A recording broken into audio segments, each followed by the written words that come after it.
Dismissed and publicly humiliated by an arrogant duke, a penniless outsider was cast out for warning him about a catastrophic disaster threatening his entire estate.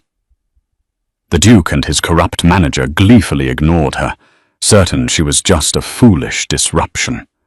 They had no idea this destitute woman had secretly unearthed a massive, devastating conspiracy, and they never suspected she would be the only one capable of saving his empire from absolute, fiery ruin before midnight. Duke Henry Ashcombe had never believed that beauty, music, or a generous dowry could prepare a woman to govern one of England's largest estates.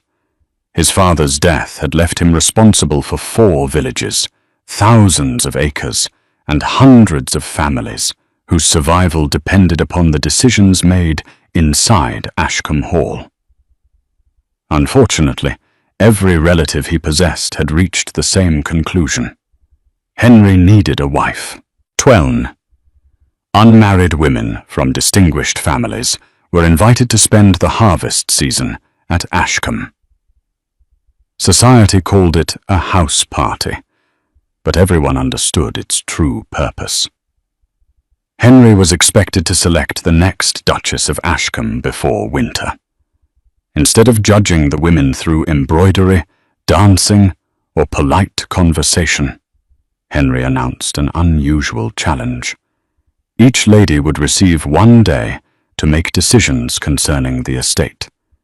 She would be given a limited budget and asked to handle household expenses, tenant complaints, necessary repairs, and preparations for the coming harvest. "I do not require a wife who can merely entertain guests," Henry told them. "I require one who understands that every decision made in this house affects someone beyond its walls." The announcement delighted the guests, though most appeared to misunderstand him completely. The First Lady ordered new curtains for the Great Hall because the existing green velvet made the room appear unfashionable. Another reduced the servants' meal allowance and proudly announced that she had saved the estate £20 in a single afternoon. Lady Cecily Pembroke arranged an extravagant dinner for visiting landowners and declared that improved morale would naturally increase productivity. She spent nearly half her assigned budget on flowers. Miss Clara Fenwick watched all of this from a quiet seat beside her aunt. Clara had not been invited as a possible bride. Her father's estate had collapsed beneath debt 3 years earlier, leaving her with no property and no dowry. She had come to Ashcombe only as the companion of her widowed aunt, who suffered from poor health and disliked travelling alone. Yet, while the other women laughed over their decisions, Clara studied the estate reports placed on a side table. She had managed her father's small farm during the final 2 years of his life. She understood the cost of seed, the danger of delayed repairs, and the terrible arithmetic that decided whether a tenant family would eat through winter. On the 6th morning of the challenge, the chosen participant became ill and refused to leave her room. Henry found Clara examining a map of the southern fields in the library. "You seem unusually interested in my drainage channels, Miss Fenwick." Clara looked up. "They appear unusually neglected, Your Grace." Henry raised an eyebrow. Clara merely placed one finger against the map. "The lower fields drain into this stream, but the last inspection report is nearly 18 months old. My estate manager assures me the system is sound. Then I am sure he will not object to someone verifying it." There was no flirtation in her voice, only calm practicality. Henry surprised himself by saying, "The lady assigned to today's challenge is indisposed. Would you take her place?" Clara glanced toward the rain gathering faintly against the windows. "I was not invited as a candidate. Consider it an examination of your criticism rather than your suitability." A small smile touched her mouth. Very well. Unlike the previous women, Clara did not begin in the household office. She requested a horse, a plain cloak, and permission to speak directly with the tenants. By noon, her hem was muddy, and her gloves had been abandoned somewhere near the western wheat field. Henry followed at a distance with Mr. Silas Crowe, the estate manager who had served Ashcombe for nearly 20 years. Clara examined the grain between her fingers, then asked an elderly tenant when the wheat had begun to bend. 3 days ago, miss, he answered. Mr. Crowe says we should wait another week. Clara looked toward the darkening western horizon. A week may be too late. It has reached the point where heavy rain will flatten it. Weather is not managed by nervous speculation. No, Clara replied. Clara had done so without raising her voice. She continued toward the storage barns, where she counted the grain sacks herself. The official ledger recorded nearly 300 more sacks than she found inside. Where is the remainder? She asked. Crowe did not hesitate. Transferred to another warehouse. Which one? The Eastern warehouse. Clara requested the delivery records. Crowe's expression cooled. Those documents are private estate accounts. His Grace gave me authority for the day to make household decisions, not search the records of loyal servants. Henry stepped forward. Let her see them. The ledgers were brought from the office. Clara compared entries, dates, and transport costs, while Henry watched her expression grow increasingly troubled. Several wagons had supposedly transported grain to the Eastern warehouse, yet no drivers were listed. Other shipments appeared twice, each carrying identical weights on different dates. Crowe stared at her. That would be reckless. The wheat is ready, the drainage channels are blocked, and a western storm is approaching. If the river rises, the southern fields will flood before tomorrow morning. Lady Cecily, who had joined them after hearing Clara was being allowed to compete, looked. You cannot reorganize an entire harvest because the clouds appear unfriendly. Clara turned to Henry. Call every available worker. Begin with the southern fields and move the grain into the stone barns. Crowe opened one of the ledgers. Your Grace, Miss Fenwick entered the records room without supervision and copied confidential figures. She has also frightened the tenants with claims of disaster. I asked questions, Clara said. You challenged established authority in front of estate workers. Lady Cecily touched Henry's arm. If every guest were permitted to accuse your servants of dishonesty, what would remain of order? Henry looked from the ledgers to the man who had served his family for decades. Crowe's records carried official seals.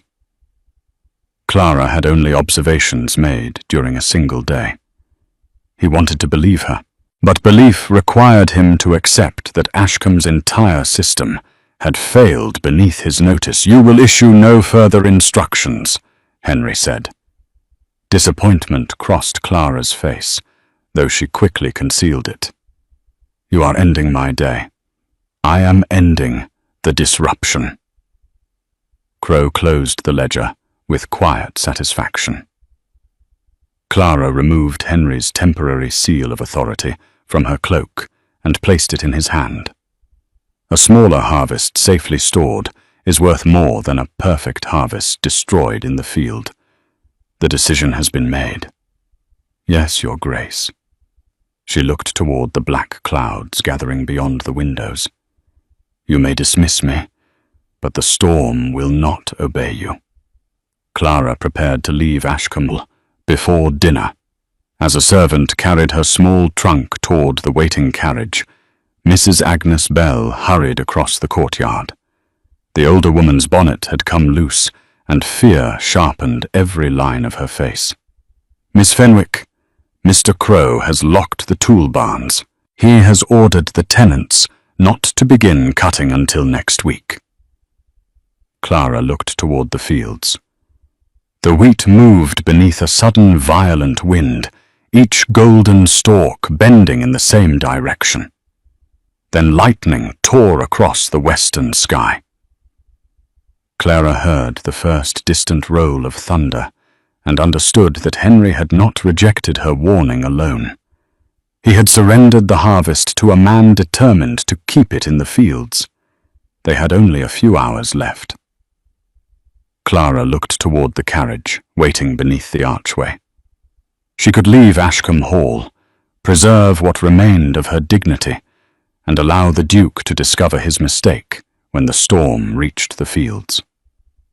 But the people who would suffer first were not Henry, Crow, or the noble guests dining beneath chandeliers. They were the tenants whose wages depended upon the harvest. "Take my trunk back inside," Clara told the servant. Mrs. Bell stared at her. "You are staying, not as His Grace's guest."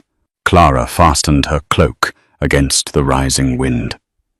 "As someone who knows what will happen if those fields remain untouched." They crossed the estate toward the tenant cottages as the first drops of rain struck the road. Mrs. Bell knocked on doors while Clara explained what she had seen. Wheat ready to cut, drainage channels blocked, and a river already rising beyond the southern fields. The farmers listened with troubled faces. "We were ordered to wait," one man said. "Crow made it clear that anyone who disobeys will lose his tenancy. If the harvest is destroyed, there may be no wages, no rent relief, and no food left to protect." Clara replied.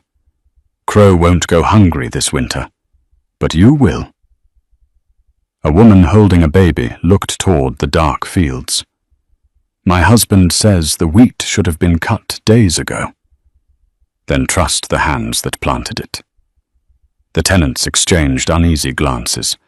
They had spent years obeying the estate manager, not out of respect, but because he controlled their homes and jobs. Mrs. Bell stepped beside Clara. "I've served Ashcombe since the old Duke was alive." "Miss Fenwick is right." One by one, doors opened. Men brought scythes and lanterns. Women gathered rope, blankets, and baskets for carrying grain. Older children were told to stay near the cottages and keep the younger ones safe. The tool barns remained locked, so Clara ordered the workers to use whatever they owned personally. Within half an hour, the southern field glowed with lantern light. At Ashcombe Hall, dinner had barely begun when Lady Cecily noticed the moving lights through the windows. She crossed to the glass. "What are they doing?" Crow looked once and immediately understood. "Miss Fenwick is encouraging rebellion." Henry rose from the table. He ordered his horse and rode toward the fields with Crow and several estate guards behind him. He found Clara standing on a wagon directing workers toward the lowest ground. "Stop this immediately." The cutting slowed. Every face turned toward him. Clara stepped down. "If they stop now, the southern field will be lost. You were ordered to leave. I was dismissed from your challenge. I was not released from knowing what will happen." Henry dismounted. "These people answer to Ashcombe, not to you. Then use your authority, your grace, but use it before there is nothing left to govern." The rain began falling harder. "She has frightened them with false claims. If the grain is cut too early, the estate will lose thousands of pounds." Clara removed several folded pages from her cloak. "These are the figures I copied from the storage records. Your ledgers show more grain than exists in the barns." Crow did not look at the pages because the remaining sacks were transferred east. There are no signed wagon records, no driver names, and no receipts confirming their arrival. The papers were misplaced. 300 sacks do not become less missing because the paperwork is careless. A murmur moved through the workers. Crow's voice sharpened. "She is publicly accusing your estate of theft. I am asking where the grain went." Henry took the pages from Clara. Rain blurred some of the ink, but the rows of numbers remained visible. He wanted to examine them carefully. He wanted time to summon clerks, question drivers, and compare every account. The sky offered none. Still, the humiliation of being challenged before his own tenants pushed him toward the wrong instinct. "Return to the hall," he told Clara. Her expression changed. Henry. It was the first time she had used his name. The intimacy of it unsettled him more than the accusation. "This has gone far enough. No, it has barely begun." She pointed toward the river. Water had already crossed the edge of the lower bank. If the bridge is lost, the wagons cannot reach the stone barns. If the drainage channels overflow, the southern field will be under water by morning. Crow gave a dismissive laugh. "The bridge has survived stronger storms." Clara looked at Henry. The manager's answer came too quickly. "The labor was postponed because of cost." Clara held Henry's gaze. "The accounts show that the work was paid for." Silence fell across the field. For the first time, uncertainty appeared on Henry's face. Crow moved closer. "Your Grace, this woman has exceeded every privilege you granted her. Allowing her to continue will teach the tenants that any outsider may overrule your command." Henry looked at the waiting workers, the gathering flood, and Clara's rain-soaked face. She turned toward the tenants instead. "Save what you can. Do not wait for permission from people who will not be hungry when winter comes." Then she walked away through the rain. Henry watched her until the darkness swallowed her figure. The workers slowly lowered their tools. "Return to your homes," Crow ordered. "The harvest will begin next week." Reluctantly, they obeyed. On the ride back to the hall, Henry discovered that Clara had left one small notebook on the wagon. He opened it beneath the shelter of the stable. The pages contained more than copied totals. Clara had drawn a map of the drainage channels and marked the southern bridge in red. She had listed families whose winter food depended entirely upon this harvest. Besides several wagon entries, she had written, "No driver recorded, no market receipt, bridge unsafe before midnight." Henry looked toward the eastern warehouse. "Bring me the transfer records," he told Crow. "They are in the accounts office." "No, the original records." Crow's face remained carefully blank. "I believe they were moved to the eastern warehouse for storage." Henry ordered 2 guards to accompany him. The warehouse doors were locked. No clerk had the key. While Crow claimed it must have been misplaced, a young stable hand approached Henry and quietly reported that several sealed trunks had been carried into the building that afternoon.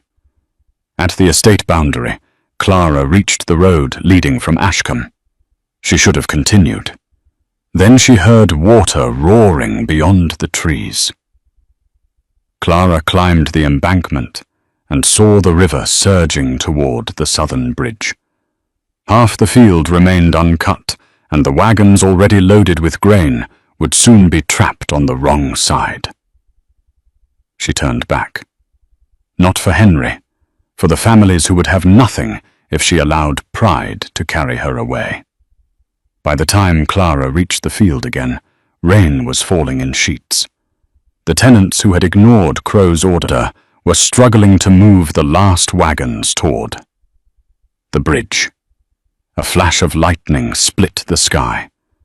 The eastern warehouse erupted in flame. Shouts rose across the estate. Through the smoke and rain, Clara saw a rider emerge from behind the burning building. Silas Crow was fleeing toward the northern road. Strapped behind his saddle was a heavy iron box. Clara understood at once. The storm had never been merely a risk to the harvest. The eastern warehouse burned against the black sky while rain poured over the estate. For one terrible moment, the tenants stood frozen between the fire behind them and the rising river ahead. Clara did not. "Move the loaded wagons to the stone barns," she shouted. "Leave the eastern road clear. Anyone who cannot cut must open the drainage channels." Mrs. Bell repeated the orders until the workers began moving again. Clara divided them into 3. The strongest men were sent to reinforce the bridge and guide the wagons across. Others returned to the wheat with scythes, cutting only what could be carried before the flood reached the field. The women and older children moved livestock from the lower pastures and prepared dry space inside the stone barns. No one questioned why Clara had authority. The storm had already answered that. Henry arrived from the burning warehouse, with rain streaming from his coat. 2 guards had followed Crow toward the northern road, but the darkness and flooding had slowed them. He found Clara standing knee-deep in water beside a blocked drainage channel, pulling branches and mud from the stone opening with her bare hands. "What do you need?" he asked. Clara looked at him as though uncertain she had heard correctly. Henry stepped closer. "Tell me what Ashcombe needs." She pointed toward the southern bridge. "Every empty wagon, ropes from the stables, men on both sides of the river, and someone with enough authority to make them obey quickly." "You have that authority until you change your mind again." Henry removed the ducal seal from his coat and placed it in her hand. "Until the last field is safe." Clara closed her fingers around it. "For once, Your Grace, no one must question the woman who knows what she is doing." "They will not." Henry turned toward the waiting workers. "Miss Fenwick speaks with my authority. Anyone who ignores her orders answers to me." The declaration moved through the field faster than the thunder. Together, they began the work Clara had requested hours earlier. Wagons rolled toward the bridge beneath sheets of rain. Henry and several tenants secured ropes along the weakened rail while Clara directed the order of crossing, sending the heaviest loads first before the river rose any higher. Behind them, the eastern warehouse continued to burn. The rain should have weakened the flames, yet oil hidden among the records kept the fire alive. Crow had planned carefully. He had not planned for Clara. A tenant's young son sat beside the grain, holding the reins, while his injured father followed on. Halfway across, the river struck one of the wooden supports. The bridge lurched. The horses reared, and the wagon wheel broke through the planks. "Get off!" Clara shouted. The driver jumped clear, but the boy froze. Clara ran on to the bridge before anyone could stop her. "Thomas, look at me." The child clung to the seat as water surged beneath him. "Take my hand." Another support cracked. Henry seized a rope and followed her. "Clara, the bridge is going down. I can see that." She reached the wagon and pulled Thomas against her, just as the horses broke free. The wagon shifted violently, spilling sacks of wheat into the river. For one suspended instant, Clara and the child hung above the flood, while the broken wagon disappeared below them. The tenants pulled on the rope.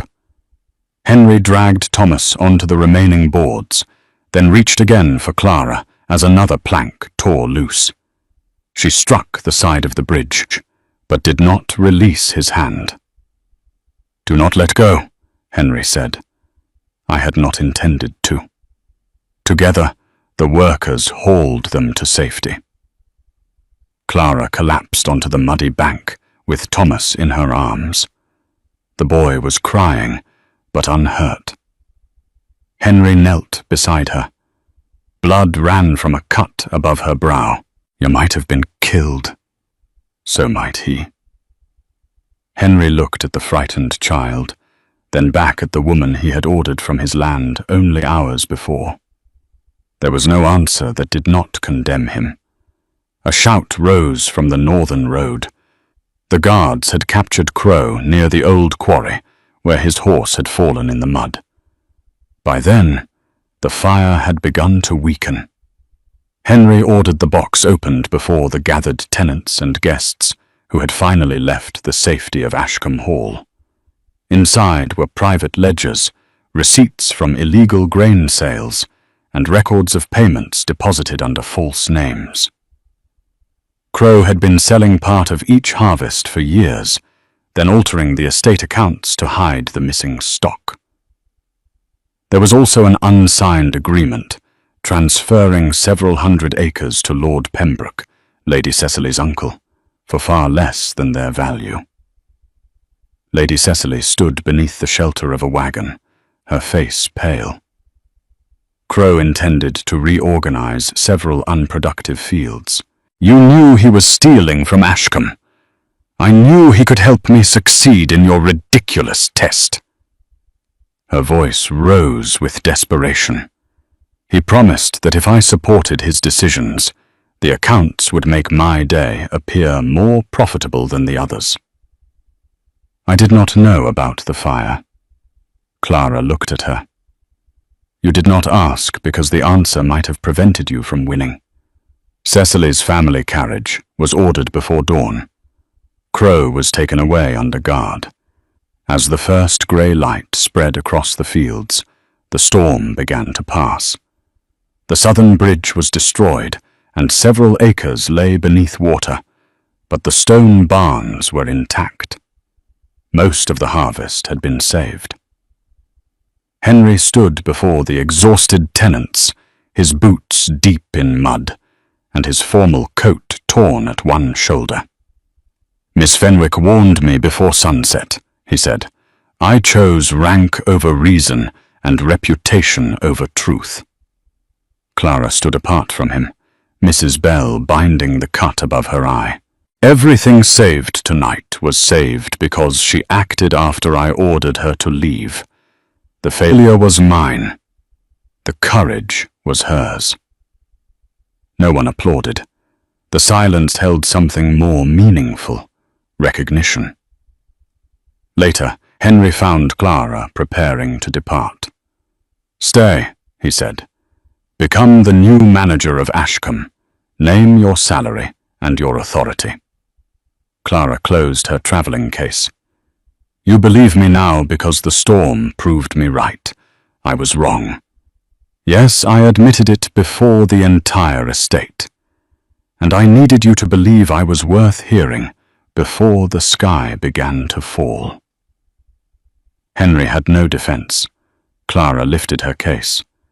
"You do not need another loyal servant, Your Grace. You need to become a man who recognizes loyalty before it bleeds for him." She left Ashcombe that morning. Several weeks later, Henry learned that Clara had accepted responsibility for a neglected northern estate. She was already establishing shared harvest profits and teaching rural women to manage accounts. Henry stood beside the rebuilt southern bridge, looking across the fields she had saved. He had believed the challenge would reveal which woman deserved to become Duchess of Ashcombe. Instead, it had revealed how little the Duke himself deserved the woman who had passed it. During the 6 months after Clara left, Henry made no attempt to replace her. He also ended the search for a duchess. The remaining guests departed Ashcombe Hall with the explanation that the challenge had been suspended. Society assumed the storm had embarrassed him into abandoning the idea. In truth, Henry had finally understood that he had been testing the wrong people. He began with the estate accounts, Every ledger was opened for inspection. The tenants elected representatives to a new council, and the money Crow had stolen was returned through reduced rents and winter grain allowances. Widows were permitted to keep their leases, and the drainage channels were repaired. A stoneware house was constructed beyond the reach of fire and flood. Henry attended every council meeting. At first, the tenants spoke only when invited. Years beneath Crow's authority had taught them that honesty could cost a family its home. Henry did not demand their trust. He waited for it. When he finally traveled north to see Clara, he found her standing in a muddy field surrounded by farmers. She wore a plain brown cloak and held an account book beneath one arm while explaining a new system of shared harvest profits. She saw Henry at the edge of the field, but finished speaking before approaching him. "Your Grace, Miss Fenwick." Her expression was courteous, though carefully guarded. "Have you come to offer me Ashcombe again?" "No." That surprised her. Henry handed her a rolled set of plans. "I intend to establish an agricultural school. It will teach crop management, accounting, drainage, and estate law to tenants' children and rural women who are rarely permitted such training." Clara studied the drawings. "And what do you want from me?" "Your judgment, not my obedience. I have discovered that the two are very different things." Clara agreed to advise him under 4 conditions. The school would remain independent, and Henry would not use her name merely to repair his reputation. He accepted every condition. Their work began through letters, then monthly meetings. Clara corrected his plans without softening her criticism, and Henry learned to ask questions before defending himself. They inspected fields together, argued over budgets, and spent long evenings designing lessons for people who had never before been invited into an estate office. Slowly, Clara saw that Henry was no longer seeking approval for one heroic act. He was changing the way Ashcombe was governed. A year after the storm, the estate celebrated its first harvest festival under the new system. The fields produced more grain than they had in decades, and every tenant family received a share of the profits. Before the village, Henry announced Clara as the first director of the Ashcombe Agricultural School. He praised her experience, intelligence, and authority. He did not mention marriage. That evening, after the music had faded, Henry found Clara standing in the harvested field beneath a pale autumn moon. He held the silver pocket watch once used to measure each lady's single day of responsibility. "I believed one day was enough to judge a woman's worth," he said. "You needed only one night to prove how foolish that belief was." Clara accepted the watch, but did not open it. "Have you come to offer me another position?" "No." Henry's voice softened. "I am asking whether you would help me build Ashcombe's future, not as my employee and not as the winner of a test." Clara looked at him steadily. "I will not become your duchess because I saved your harvest. Then become my wife because I finally learned that I was the one being tested." For several moments, only the wind moved through the empty field. Henry did not reach for her or fill the silence with promises. He waited as he should have waited before dismissing her judgment a year earlier. "I will keep my work. Yes. My authority at the school. Yes. And when I disagree with you, I expect you frequently will." Clara smiled. "Then yes, Henry." Years later, the old pocket watch hung inside the agricultural school. Beneath it was a small engraved plaque. No life should be judged in a single day. She became his wife because he learned to respect her mind before asking for her heart. and the fields, once nearly destroyed by blight, continued feeding hundreds of families, not because of a competition to find the perfect duchess, but because of the woman everyone had dismissed before sunset.